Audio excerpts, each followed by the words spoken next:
Aqui sai início a mais uma edição de Guimarães em Debate, um olhar sobre a atualidade do Conselho de Guimarães, esta semana com Torquato Ribeiro e Eduardo Fernandes, já que não podemos contar com a presença de Francisco Teixeira, impedido de participar neste programa por razões de saúde de última hora, e aproveitamos para desejar ao Francisco Teixeira as mais rápidas melhoras.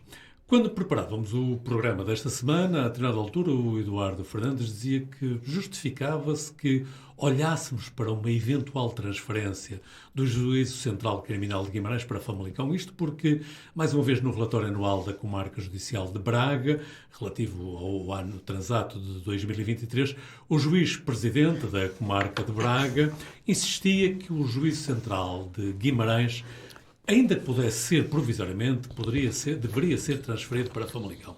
Ora, Eduardo, esta afirmação por si só, e até porque é repetida, é algo que já no relatório de 2022 constava, portanto, por ser repetida, já impõe que se pense no assunto. Mas ainda há outras mais razões que, na opinião do Eduardo, justificam que este tema seja trazido aqui ao Guimarães em Debate. Olá, António. Cumprimentar todos aqui no estúdio, o António, o Torquato, a Elvira, todos e todas os nossos, aqueles que assistem ao nosso programa.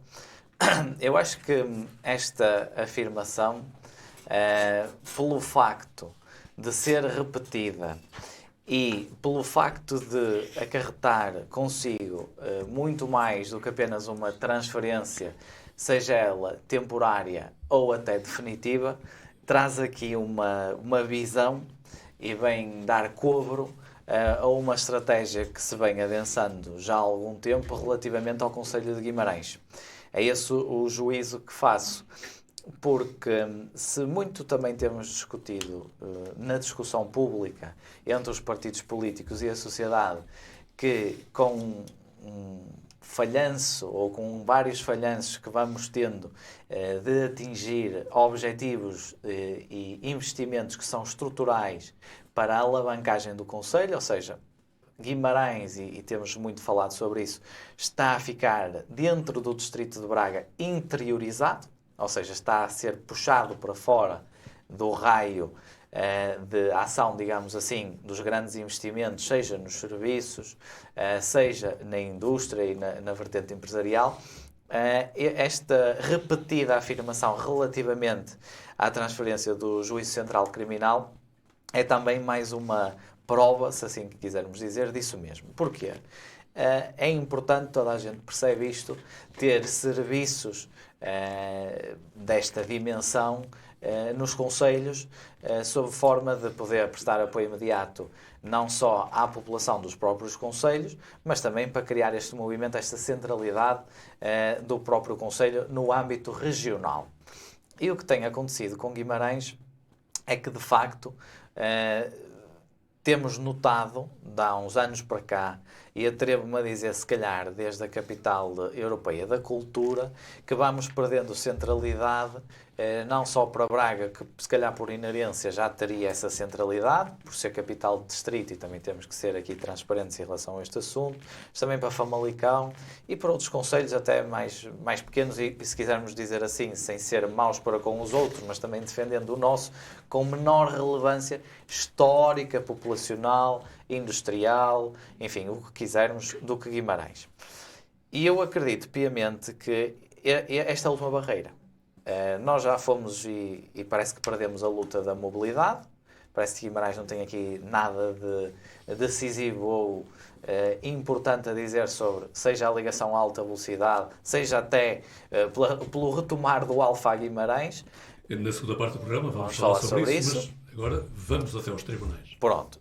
Seja nessa vertente, seja até, e isso já é uma decisão mais local e também muito respeitante ao município, até na vertente industrial, que notou-se claramente que há municípios à nossa volta, para quem dizia que nós não competimos, que isso não é assim, que houve municípios que tiveram uma estratégia clara de competir com Guimarães na atração de investimento e que têm-nos ganho à frente nesse aspecto, e agora com estes que são os serviços centrais da República e que são efetivamente importantes para as pessoas.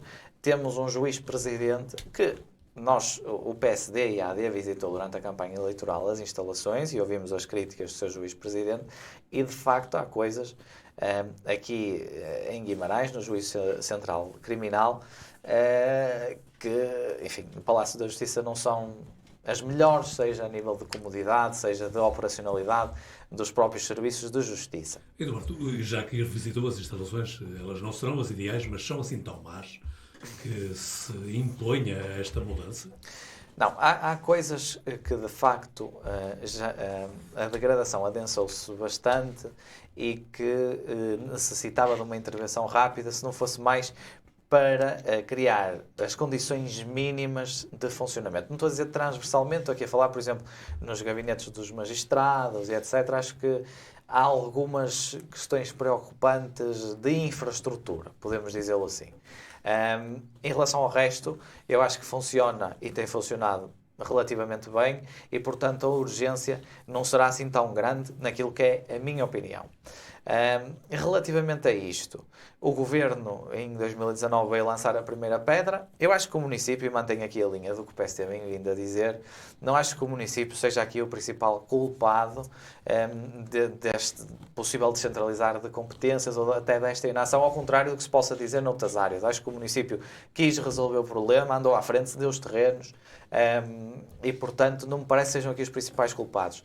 Já o mesmo não podemos dizer do governo do Partido Socialista dos últimos 2 anos, dos últimos 6 anos para trás, que em 2019 anunciou e pôs a primeira pedra, em 2023 vieram cá e no final de uma reunião do Conselho de Ministros descentralizada disseram que havia 19 milhões para tribunais e 6 milhões para edificado da PJ e da investigação criminal, e a Ministra da Justiça da altura especificou claramente a construção de um novo edifício do Campos da Justiça em Guimarães. Mas então porquê que não avança, Eduardo? Qual é a sua opinião? Falta de poder, de influência por parte de Guimarães, junto da sede do poder em Lisboa? Eu acho que isto é muito simples e tenho uma opinião muito sincera sobre este assunto. Se nós deixarmos, ou se nos deixarmos levar a primeira, e permitam a expressão, paulada, a seguir só vamos ceder. Porque sempre que baixamos e que nos rebaixamos como Conselho, todos nós, não falo do Partido Socialista, não falo do PSD ou de outros partidos, enquanto comunidade, sempre que aceitamos que nos retirem serviços, sempre que aceitamos que nos interiorizem como comunidade, nós estamos a aceitar perder essa relevância. E, portanto, eu acho que Guimarães tem vindo com uma postura muito apática e que essa postura apática da comunidade e dos decisores políticos tem feito com que olhem para nós, e perdoem mais uma vez a expressão, com algum desprezo, no sentido de que Guimarães não terá a importância, a relevância e a centralidade que terá tido noutros tempos, e isso também depende muito do peso político. Eu vou querer voltar a essa questão que está a levantar, da falta de representatividade de Guimarães, mas por agora impunha-se também ouvir o Torquato Ribeiro sobre esta questão. Torquato Ribeiro, como é que olha para este aparente perigo em que poderá estar a situação deste tribunal em Guimarães? Olá a todos, cumprimento aqui o Eduardo Fernandes, António Magalhães e a Elvira Magalhães, e a todos aqueles que nos estão a ver ou ouvir neste momento. E sobre esta matéria poderei dizer o seguinte, porque penso que a análise que temos feito em relação ao papel dos tribunais, da justiça aqui em Guimarães, de facto, não é propriamente uma linha reta, porque nós sabemos que houve uma opção num determinado período pela escolha de um local para a instalação de um tribunal que não foi construído para esse fim, que depois foi adaptado, e estou a falar do Tribunal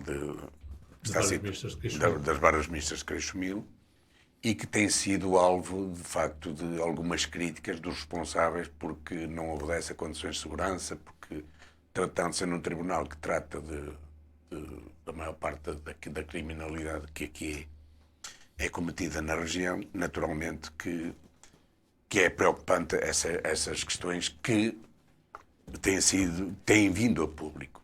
Eu quero dizer-lhe que o caso de Guimarães, ou Guimarães Concelho, ou cidade, ou como quisermos, não é propriamente um caso de normalidade a nível nacional. Guimarães tem tido, ao longo da sua época e da sua história,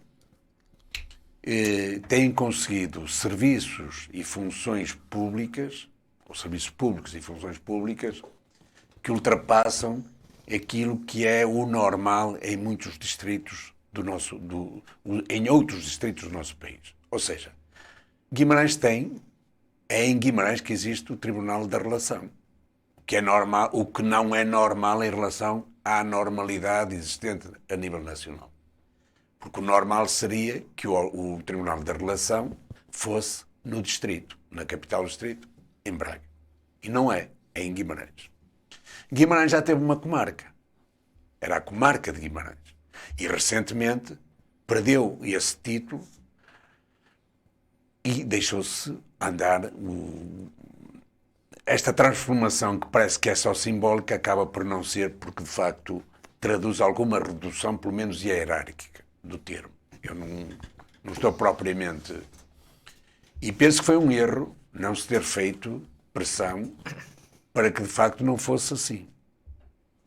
Porque se há sítios que têm algumas especialidades, Guimarães tem demonstrado isso ao longo da sua história mais antiga.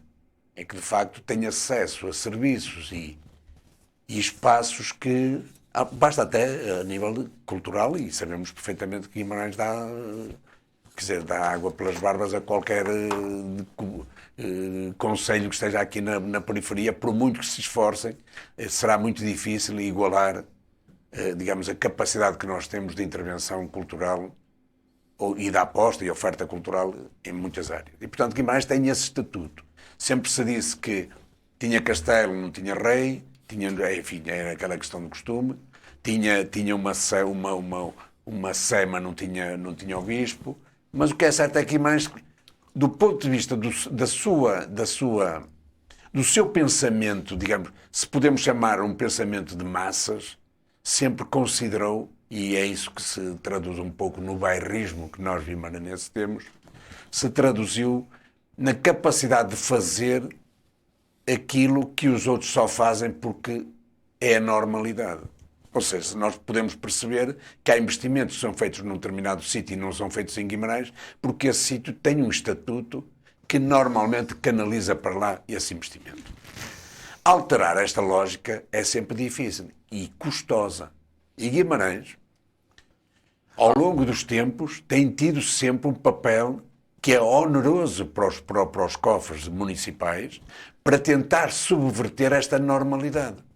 Trocado, perdoa-me só fazer o parênteses, mas não estamos a falar de descentralizar para a capital do distrito, não é? Estamos a falar de descentralizar competências para um concelho limítrofe, para Famalicão. Mas estamos a falar, acima de tudo, de uma questão que é importante. O que é que muda aqui na questão de relevância? Entre nós e Famalicão, qual é aqui, enfim, a nossa grande diferença? É que nós, de acordo com a nossa história, já tivemos muitos privilégios e agora temos que ajudar Famalicão? Nós nunca tivemos privilégios. Pronto, é isso que eu estou a dizer. Guimarães aquilo que tem é conquistado a pulso. Exatamente. A pulso. Agora é assim. Isto é como no futebol. Muitas das vezes um jogador é expulso num determinado jogo que até é pouco significante para não poder jogar no próximo jogo, que é mais significante. E esta questão da transição... É futurologia. Não é futurologia. Isto é uma possibilidade de analisar o problema. Eu tenho uma máxima, que é mais vale um pássaro na mão do que dois a voar. Está bem, mas quando nós dizemos assim, vai lá ver uma coisa, Guimarães não compete, neste momento, embora muitas vezes se queira fazer crer, com determinados municípios daqui do distrito de Braga. Não compete. Porque, de facto, tem o estatuto que está mais ou menos salvaguardado. E não havendo essa competição com esses concelhos, quando algum serviço, do ponto de vista central, é anunciado por um desses concelhos, isso pode até nem ser inocente. Isto é uma interpretação que se pode fazer com toda a propriedade, independentemente de ser uma especulação. Mas vamos lá ver uma coisa. Quando se manda para Famalicão, sabia-se perfeitamente que se dissesse que vamos lá ver uma coisa, Eduardo, a questão é tão simples quanto isto. Se, por exemplo, o tribunal que se diz que não tem condições para estar a funcionar em Guimarães ia para Braga, de certeza absoluta que a resposta política aqui local seria completamente diferente daquela que está a ser. E, portanto, para se evitar isso, faz-se um desvio à esquerda ou à direita, conforme a situação. Para não ser tão dramático. Para não ter tanta oposição e para passar de mansinho. Para passar de mansinho. Calma, porque a questão é esta. A questão é esta. Famalicão aqui não vale, quer dizer, eu não tenho nada contra Famalicão. Também não. Famalicão aqui é um concelho fora, digamos, desta questão que para mim é fundamental. Há aqui uma questão interna entre Guimarães e Braga. E Braga tenta consolidar, para mim, o poder centralizado, mesmo descentralizando o poder que os outros têm, que Braga não tem neste momento. Portanto, isso é uma forma de manter o poder. Mas aqui, deixa-me só fazer poderá estar em causa isto. Porque que não me parece. Quer dizer, será que Famalicão neste momento tem melhores condições para ter o tribunal que Guimarães? Segundo que já tem um tribunal a funcionar. O relatório anual, sim. Agora sim, mas o relatório anual é feito por quem? Lá ver. Quer dizer, as decisões do relatório anual, das análises políticas, das análises assim, dos pareceres, não sei o quê, não são isentos. Eu vou dizer porque é que eu discordo disso, ou então fomos todos enganados. Porque aqui o município teve uma preocupação clara com a questão dos terrenos para tentar resolver este problema. Eu não acredito que o Sr. Presidente de Câmara e todos ali tivessem e agilizassem tão rapidamente a questão dos terrenos, não acreditassem piamente que seria possível fazer esta obra em Guimarães. Eduardo, mas vale ver uma coisa. Qual foi o dos outros municípios? Qual foi o outro dos municípios? Ou qual é o município que no distrito de Braga, no mesmo distrito que nós estamos, que disponibiliza terrenos desta forma, que disponibiliza condições para criar infraestruturas desta forma, senão Guimarães. Guimarães, quando quer ter qualquer coisa, tem que dar muito ao contrário dos outros. E nós temos que perceber isto. Aqui o caso. Guimarães tem uma relação, e basta até a questão da universidade, neste caso concreto, até uma questão flagrante. Guimarães hoje tem uma preponderância superior, maior, do que a que tinha há 20 anos atrás, foi por um esforço financeiro enorme da própria Câmara Municipal de Guimarães. O município de Guimarães é que fez um grande investimento para que, de facto, trazer a Universidade do Minho também em igualdade de circunstância, que ainda não é em igualdade de circunstância, mas pelo menos aproximada, pronto. Mas os outros não fizeram esforço nenhum. Sim, mas eu não estou a discutir isso. E é preciso ver que a relação que há aqui de forças é desta natureza. Questão... Para uns é natural, não fazem nenhum esforço financeiro e para nós custa. Não, mas isto é uma realidade. E como é que explica isso? Eu explico isto porque há uma necessidade de ser... Vá lá ver uma coisa. Porque, acima de tudo, nós ainda não nos libertamos da questão do distrito. O distrito hoje, propriamente já, do ponto de vista, digamos, administrativo, que é o distrito. O distrito fazia algum sentido quando havia um governador civil. Claro. Não é? Agora já não há governador civil. Portanto, o distrito agora está disperso. Mas é muito difícil para um distrito que sempre foi distrito assumir que agora deixa de ter influência sobre o resto dos concelhos desse distrito. E, portanto, naturalmente, há reação.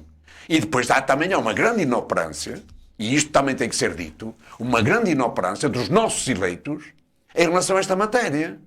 E, portanto, é preciso perceber que, de facto, nós há muito tempo que nos deixamos subjugar por questões centrais dos partidos que estão do arco do poder em relação aos interesses de Guimarães. Porque eu gostaria que o Eduardo Fernandes me enumerasse qual foi a posição do seu partido, que tem responsabilidades nesta matéria, em relação a esta matéria. Pronto. Tão simples quanto isto. Estou preparado. Desafio, aceita? Pronto, é um desafio. Estou preparado para responder. Tudo bem, ainda bem, Eduardo. Nós estamos aqui todos prontos. E trocar de certeza que também se lembra e saberá disso, porque também conhece os intervenientes e sabe o percurso que têm, enfim. Em 2019, à altura, o deputado André Coelho Lima, na comissão parlamentar com a Ministra da Justiça, que não Catarina Sarmento e Castro, mas Francisca Banduma, fez, para além das várias perguntas de interpelação ao Governo anteriores a essa data da comissão, mas ainda em 2019, fez uma intervenção que foi absolutamente expositória daquilo que nós pensámos e que era a posição também do PSD tanto local, como regional, como nacional, face a esta questão. Ou seja, houve concordância também do distrito, e aí refiro-me ao PSD, para que o André Coelho Lima, deputado cabeça de lista do distrito de Braga, e uma pessoa que todos reconhecemos importante dentro do Partido Social Democrata, tivesse uma posição absolutamente hostil para com descentralização de competências e os atrasos na construção do novo campus de justiça em Guimarães. Mas, na altura ainda vereador, foi à reunião de Câmara seguinte, e isto foi dito pelo Presidente da Câmara, disponibilizar-se, ele e os outros, para, com o Presidente da Câmara, fazer as reuniões, fazer o que fosse preciso para acelerar este processo. E, portanto, claro que está-me a dizer que isto é relativo aos últimos 4 ou 5 anos, não é? Que é o período temporal em que se põe esta questão. Podem ter havido outras, não ponham isso em causa. Agora, que houve, e que eu sei, porque também estive lá e também participei, um esforço grande dos deputados do PSD de Guimarães, em puxar este assunto, falar sobre ele na Assembleia da República, interpelar o Governo e, junto com a Câmara, porque houve, e acho que posso divulgar isto, houve reuniões do Dr. Domingos Bragança e do deputado André Coelho Lima e do deputado Emílio Guerreiro com a Ministra da Justiça e com o Governo. Pois, Eduardo, mas agora vamos ver assim. Tendo em consideração, qual é o segundo Conselho do Distrito de Braga? Como assim? Em termos de Guimarães, representatividade. não é? Qual é o segundo Conselho? Guimarães. Guimarães. Então, quantos deputados elege Guimarães? Pelo PSD? 2. Quais são os 2? Neste momento é o Ricardo Araújo e o Emílio Guerreiro. Pronto. E esses 2, e quantos elege Braga? Neste momento 2. 2. Então estamos em pé de igualdade. Pé de igualdade. Portanto, só aí já não se resolve nada. Sendo que, por exemplo, o cabeça de o principal não é de Guimarães. Em 2019, nem nunca foi. Em 2019 não elegeu nenhum. Nem nunca foi. Por exemplo, em 2022, nem nunca foi. Em 2022 não elegeu nenhum.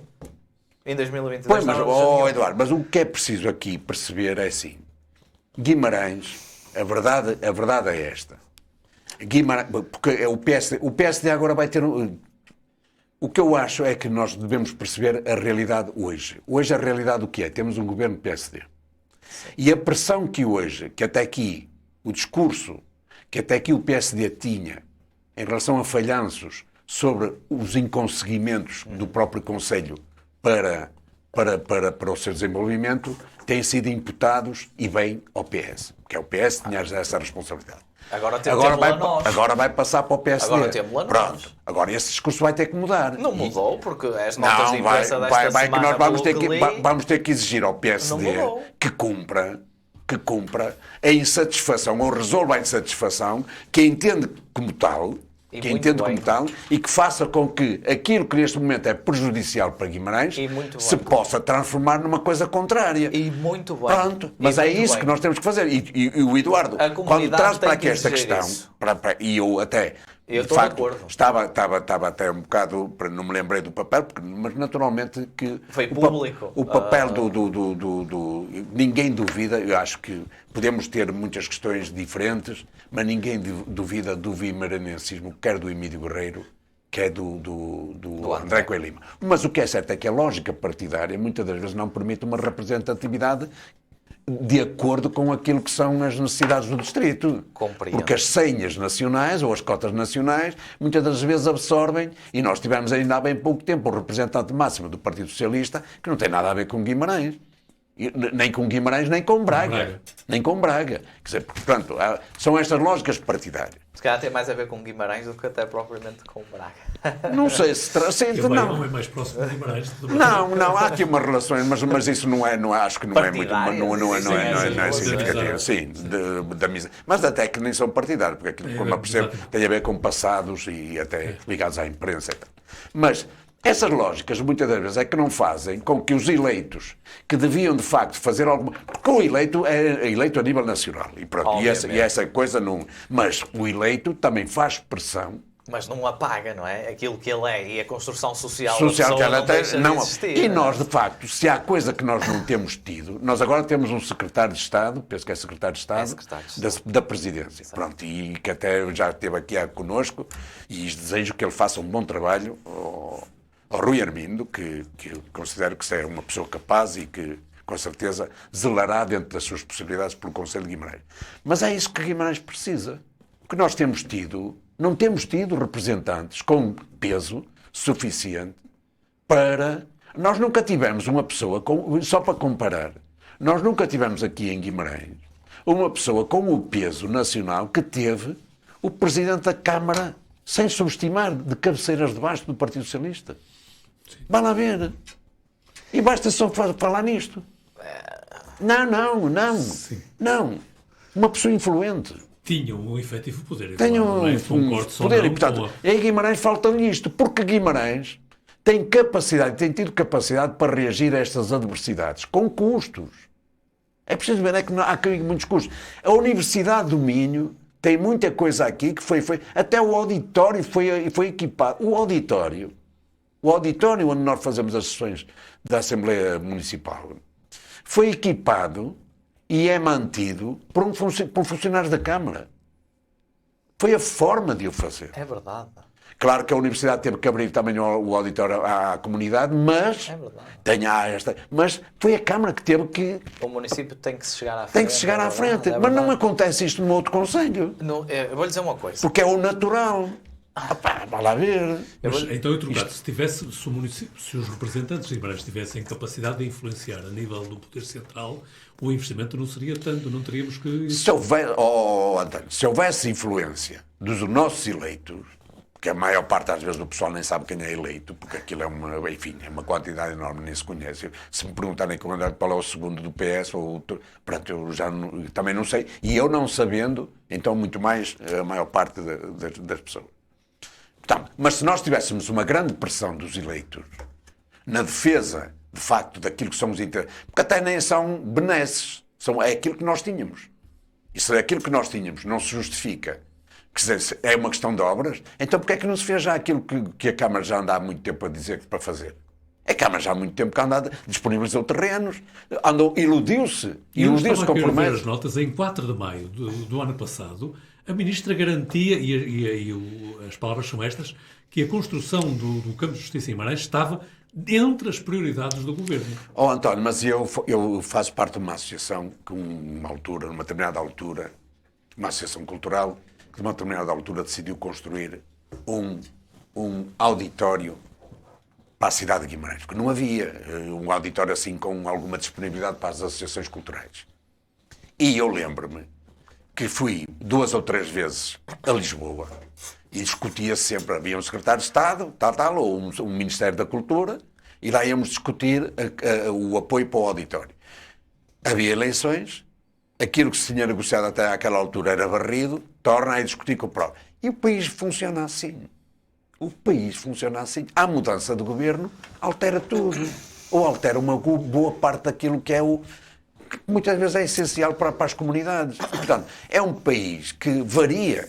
Quando sai um governo, não é só a saída do governo e a mudança das pessoas. Não, é a mudança também dos investimentos, que muitas deles que são prometidos e que não são cumpridos. É isto que se passa. Mas isto é uma realidade que vem... Estamos a fazer 50 anos e que tem sido mais ou menos constante. Há coisas que depois, quando são começadas, são acabadas, porque é um desperdício depois aquilo que tem que se fazer e não se pode voltar atrás. Mas se não forem começadas num determinado mandato, não há nada garantido que os faça manter. E isso acontece. O Eduardo vai garantir isso? Não há responsabilidade em relação a isso. Eu tenho que dar 2 notas. Uma primeira, em relação a isto que o Turcato acabava de dizer, do facto de mudarem o governo e mudarem-se as prioridades. Eu não acho que seja bem assim. Acho que, neste momento em concreto, não é bem assim. Percebo que existe uma vertente diferente quando falamos de impostos, quando falamos de questões estratégicas, porque os programas eleitorais do Partido Socialista e do Partido Social Democrata são efetivamente diferentes, não são totalmente opostos, é verdade, têm muitas convergências, mas há questões que são fundamentais e são fundamentalmente diferentes. Agora, houve uma pasta de transição do governo anterior para este governo, há um compromisso público entre os partidos do arco de poder... Mas nessa pasta de transição não está incluído o Campos de Justiça, mas era aí que eu ia. Isto quer dizer o quê? Que de facto há muitos compromissos que foram passados e que o governo anterior entregou estando em execução ou estando próximos de estar em execução e que este Governo acatou e, pelo que sei, está obviamente a analisar para o que puder avançar, obviamente, porque quando falamos de infraestrutura, não se põe nenhuma questão estratégica ou muito estratégica, a não ser que seja um investimento enormíssimo, como uma ponte, um aeroporto, não é? É diferente. Agora, estamos a falar de um edifício e, portanto, não há aqui nenhuma questão de fundo, até nessa lógica distrital não acredito que exista. E, portanto, eu acho que, se isto estivesse lá, já era mais fácil para nós. O que, de facto, parece que fomos todos apanhados despercebidos, e aqui digo todos os intervenientes políticos, o Presidente da Câmara, os vereadores, o PS, o PSD, porque todos repudiaram esta questão. E depois há uma segunda vertente, que é, disse muito bem, tem-se feito muito agora na opinião pública, que agora vamos exigir ao Governo da AD. Claro. E eu, o que é que disse? Concordo consigo. Claro. Concordo plenamente. Mas não nos podemos esquecer, porque muitas vezes é pregoado também aí na discussão pública, pelos líderes, que o Partido Socialista de Guimarães é a maior conselhia do Partido Socialista do país. O Partido Socialista de Guimarães, ouvi eu do cabeça de lista do Distrito de Braga na campanha eleitoral para estas legislativas, é o mais importante, é a conselhia mais importante do país, é aquela que tem poder há mais anos. São os mais relevantes. E reparem que os que têm mais peso partidário de militância, os que são mais importantes porque têm um poder autárquico há 44 anos.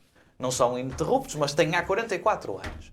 São precisamente aqueles que, na altura de decidir, e reparem, de decidir, não têm a força para decidir. E basta olhar que, diga-me quantos elementos do Partido Socialista de Guimarães, por exemplo, militantes, pessoas reconhecidas, de mérito, sejam ou não militantes, até retiro isso, tiveram funções executivas no governo, no ministro, secretário de Estado, o que fosse.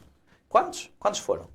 E o que me estranha a mim é que chegamos sempre a esta fase e o Partido Socialista não tem a agilidade nacional que muitas das vezes, e aqui vão-me perdoar eu dizer isto, o PSD tem demonstrado. Sabe porquê? Porque o PSD de Guimarães nem perto é de ser a maior conselhia com mais militantes do PSD no país. Nem perto é sequer de alguma vez ter tido poder efetivo a nível autárquico. Pois, Eduardo, mas esse discurso implica que fiquemos todos à espera, de facto, que o PSD agora materialize essa influência que diz ter. E eu acho mesmo isso, e acho que tem duas vertentes. Tem a vertente de operacionalizar a nível nacional e local. O PSD tem hoje a responsabilidade, o PSD de Guimarães, de, num primeiro plano, a nível nacional, exercer influência para que estes investimentos importantes e relevantes para Guimarães, como é a mobilidade, como é a justiça e outros, avancem, como tem necessidade grande e também responsabilidade de ganhar as próximas eleições autárquicas para mostrar que consegue fazer isso. Sim, mas isso é outro tema. Mas a questão aqui é assim. O que o Eduardo acabou de dizer, e digamos que reforça um pouco aquilo também que eu disse. Que se o PSD, de facto, já teve postos muito mais importantes, cargos mais importantes, o PSD de Guimarães, teve cargos mais importantes na governação, naturalmente, que já teve oportunidades de ter alguma intervenção em relação a essa matéria. E eu lembro-me que pouca intervenção, aliás, o PSD nunca teve intervenção nenhuma em relação à manutenção dos equipamentos culturais. E na altura tinha uma grande presença no Executivo. O que me parece... Nós agora derivamos para os termos que nós quisermos. Eu não posso ficar impávido e sereno. Está bem, mas vai falar. O Estado do Desporto e Juventude, que se for perguntar por aí, que eu também andei em campanha e já ando há uns anos, aos sandinenses, por exemplo, e a outros associações esportivas, vá lá ver quem é que eles têm lá nas placazinhas, quem é que os ajudou muito antes do município e também ao município, obviamente, a concretizar determinados projetos esportivos como outros. Vou-lhe dizer uma coisa. Calma, Eduardo, mas há aqui um fator importante que está a ser ultrapassado. Agora. O Eduardo está a colocar aqui uma questão que também merece, digamos, um comentário, só para desconstruir um pouco esta teoria. Que é assim, o Eduardo falou-me aqui duas pessoas que são pessoas que eu considero e que têm... Primeiro, o secretário de Estado do Desporto. Estamos a falar de Emílio Guerreiro, que não foi suficientemente importante nas últimas eleições para fazer parte nas anteriores a estas, para fazer parte do Executivo. Depois, falou-me no André... fazer parte dos candidatos Mas isso é outra questão. Não, é uma questão importante. Estamos a misturar. Não estamos, porque é assim, se não são tão importantes, quer dizer, o Eduardo está a dar uma grande importância a estes elementos, eu concordo. Estamos a falar de Guimarães. Não Estamos a falar de questões partidárias. Mas o partido de Guimarães tem que ser a favor de Guimarães. Assim, os elementos do Partido Socialista que não estão nas listas e que queriam estar, não são relevantes para Guimarães, não concordo. E, portanto, eu vou dizer mais. Eduardo e Trocato, que encerrem este tema, porque eu queria ouvir falar de comboios ainda. O presidente da Comissão Parlamentar, na altura... Mas não deixa de ser significativo que o Eduardo fale de dois elementos que, para uma direção do PSD, que foram importantes e que são pessoas importantes e que são pessoas capazes. São pessoas capazes e responsáveis das lutas partidárias. Exatamente, está bem, mas essas lutas partidárias, muitas das vezes, também prejudicam o trabalho de consolidação de poder numa determinada área. Não é? Eu acho que o Eduardo concordará, não, Eduardo? Não, claro, não concordará porque... Pronto, então vou-lhe dizer assim, para concordar com isso, tem que concordar que o Partido Socialista de Guimarães, ao dia 2, fruto da luta partidária que tem interna e que é pública, não estará mais habilitado, até que resolvam essas questões, a fazer nada que seja do governo. Isso já é outra discussão. Vamos, meus senhores, vamos encerrar por agora. Está bem, ok. Vamos encerrar por agora a justiça e vamos olhar para os comboios. Portanto, ver os comboios passar. Era precisamente... Olha, vamos mesmo por aí. A pergunta vai ser mesmo essa, Trocato. Quando estão a comemorar os 140 anos do comboio ter chegado a Guimarães, será que vamos continuar a vê-los passar? Não vamos continuar a vê-los passar porque, felizmente, Guimarães nunca deixou de ter comboios a partir daí. Mas deixou de ter menos comboio do que aquilo que tinha nessa altura. Porque nessa altura, passado mais de 3 ou 4 anos, ou 10 anos, fez uma ligação a FAF e, portanto, tudo seria mais fácil para que quem precisasse de deslocar pelo comboio, pelo território, que era um território difícil, aqui no Minho também não é fácil. A própria linha de FAF era uma linha tinha muitos rodriguinhos, mas servia uma série de população que deixou de o fazer a troco de migalhas de uma central de caminhonagem, um prato de lentilhas. E, portanto, o comboio foi perdendo importância não só em Guimarães, mas em todo o país. E hoje a rede de comboios é muito menor do que aquilo que era em 1900. Por exemplo, se fizermos uma análise de 1900, 1920. E é uma pena, porque, de facto, houve um grande desinvestimento, e isso também se deve a um grande pensador aqui do meu amigo Eduardo Fernandes, que decidiu apostar na rodovia e, digamos, destruir as linhas que tínhamos de comboio que serviam populações e que provocou, e sabemos que provocou um grande isolamento, e é por isso que o país hoje está mais isolado do que o que estava antes dessa destruição.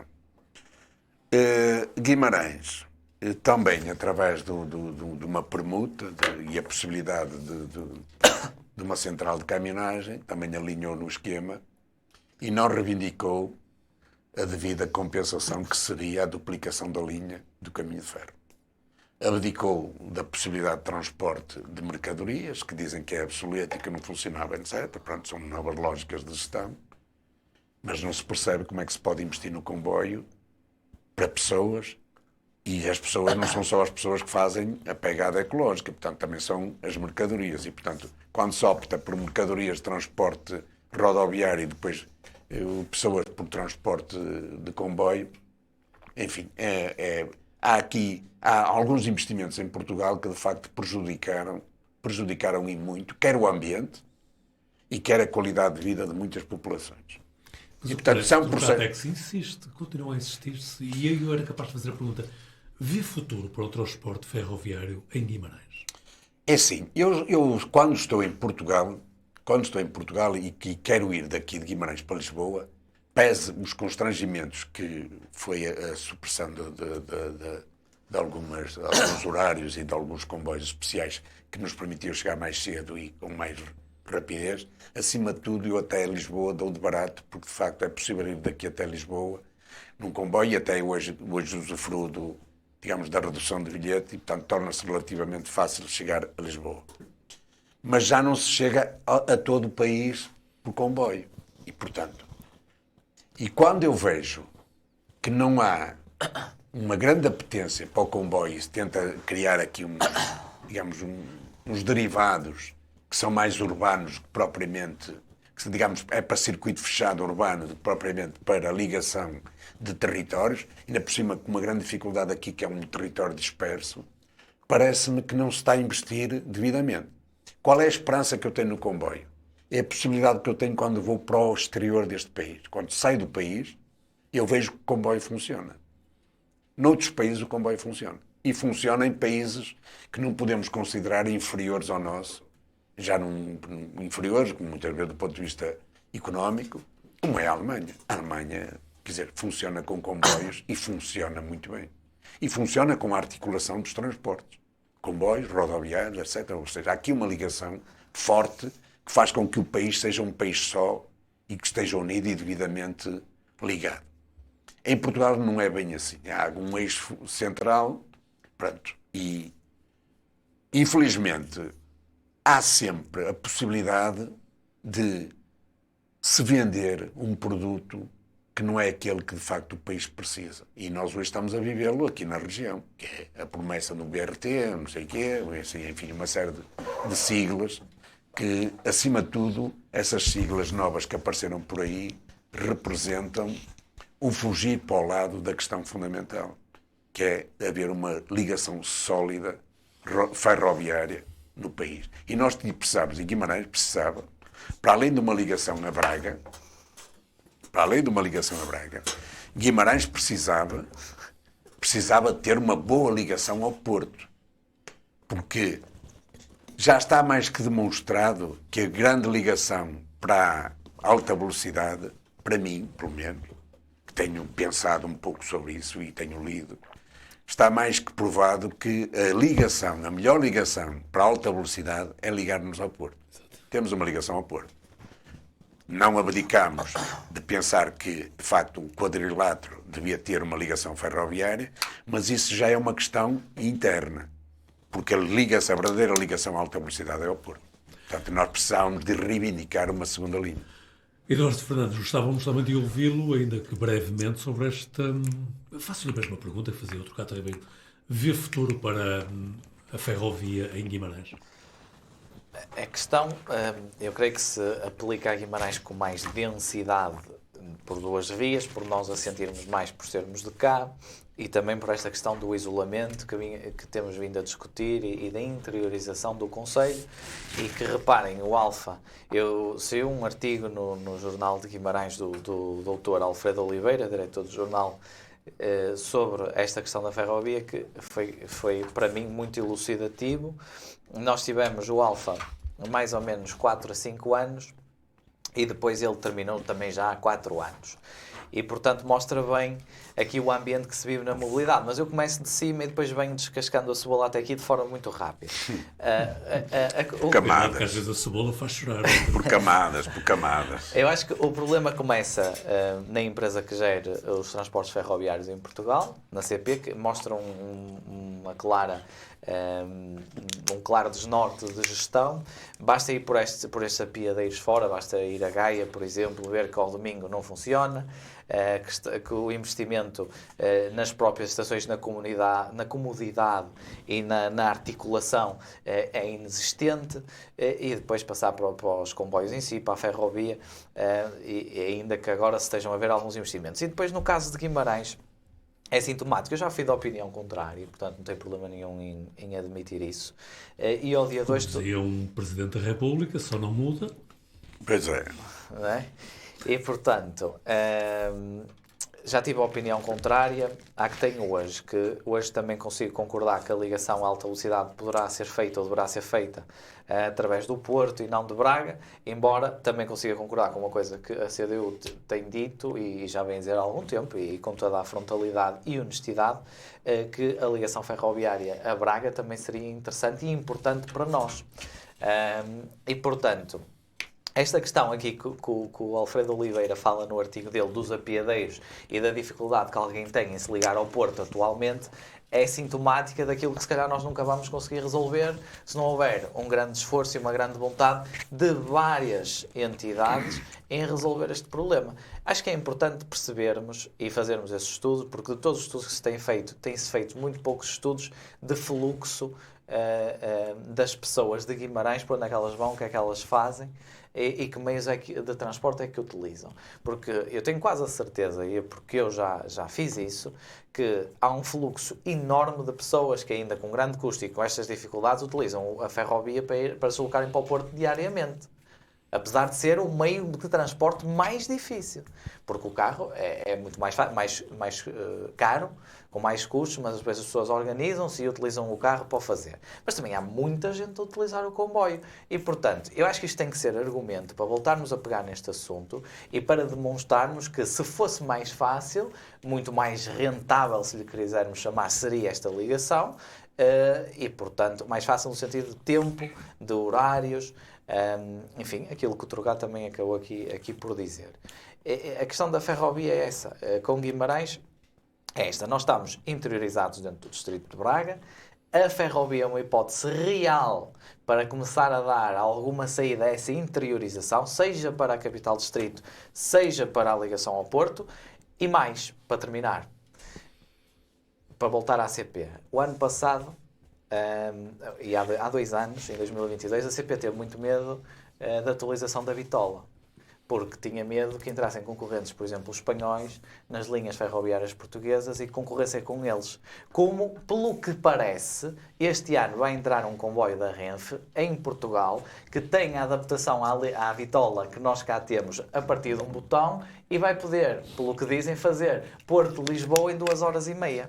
Como é que será possível que a nossa empresa de gestão da ferrovia não o consiga fazer e um concorrente externo de outro país venha para cá e consiga fazer isso? Muito bem, provavelmente haveria mais questões a considerar, mas ficam para próximas oportunidades, porque por agora o nosso tempo chegou mesmo ao seu final e eu mesmo assim, Torquato Ribeiro, ainda gostava de convidá-lo a fazer a partilha de algum tema que o Torquato acha que deva ser recordado, mas que nós não falamos aqui hoje.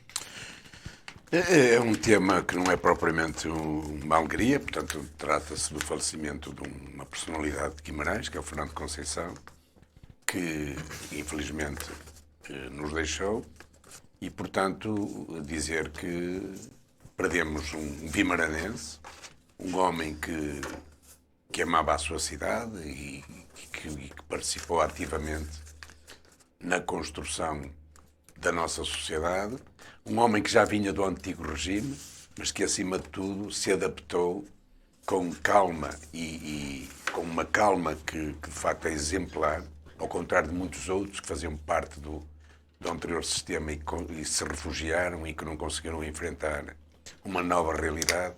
O Dr. Fernando Conceição conseguiu ultrapassar isso e conseguiu ser um interventor com respeito e de qualidade que de facto foi exemplar. E portanto fica aqui este meu registro, porque independentemente do passado, um homem é um só, e esse só inclui todas as facetas da sua vida. Fez parte de um sistema, adaptou-se muito bem a outro sistema, com respeito, consideração, participou num movimento associativo, que ele também fez parte da Sociedade de Marchamento, era um associado interventivo, era casado também era casado, e daqui os meus sentimentos para a sua esposa, e portanto, com uma senhora que já teve grandes responsabilidades no Museu Alberto Sampaio, e portanto fica aqui esta minha nota de pesar e endereço aqui os meus sentimentos à família e ao PSD, que também perdeu um militante que penso de prestígio e um homem que de facto engrandeceu a sociedade vimaranense. Sem termos combinado nada, parece que estamos todos de acordo neste minuto final, não é, Eduardo?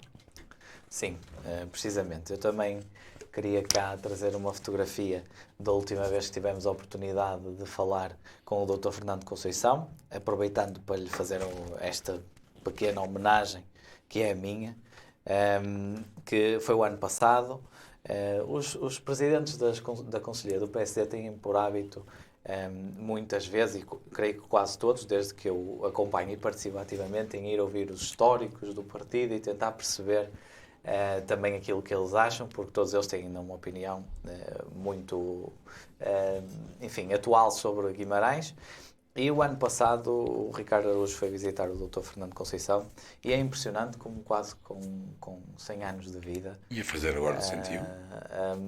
Na altura da visita, o Dr. Fernando Conceição apresentava uma lucidez de pensamento e, acima de tudo, de preocupação com Guimarães e com aquilo que seria o nosso desenvolvimento e o nosso futuro, e uma vontade tão presente, tão veemente de poder contribuir, de poder ajudar com o seu pensamento, que eu acho que, de facto, e concordo aqui com o que o Trocato disse, era uma personalidade com uma dimensão intelectual e humana absolutamente extraordinárias. E deixar aqui a minha pequena homenagem, como disse, ao Dr. Fernando Conceição, e agradecer-lhe a ele e à família tudo o que nos deram, não só partidariamente, mas também à comunidade. E, finalmente, permitam-nos que recorde que está nas bancas a edição de abril do Jornal de Guimarães, que, recordo, já entrou no 4º ano de publicação regular. O Bruno José Ferreira olhou para a história dos comboios em Guimarães e, a partir dela, traçou um retrato da situação atual, consultando estudos e ouvindo um grupo muito heterogéneo de saberes sobre este meio de transporte. Ainda no tema da mobilidade, o Tiago Mendes Dias também fez uma viagem ao passado, até 2004, e tentou perceber o que se passa com os terrenos que a Câmara Municipal de Guimarães comprou para construir uma estrada entre Azorim e Fermentões e que, passados 20 anos, não saiu ainda do papel e os terrenos continuam na posse dos anteriores proprietários. Estamos próximos dos 50 anos de 25 de abril de 1974 e, nesta edição, reviveram-se memórias através do depoimento do professor Vladimir Brito. No desporto, também há a habitual atenção, dando-se voz a atletas e instituições que alimentam a atividade desportiva no concelho de Guimarães.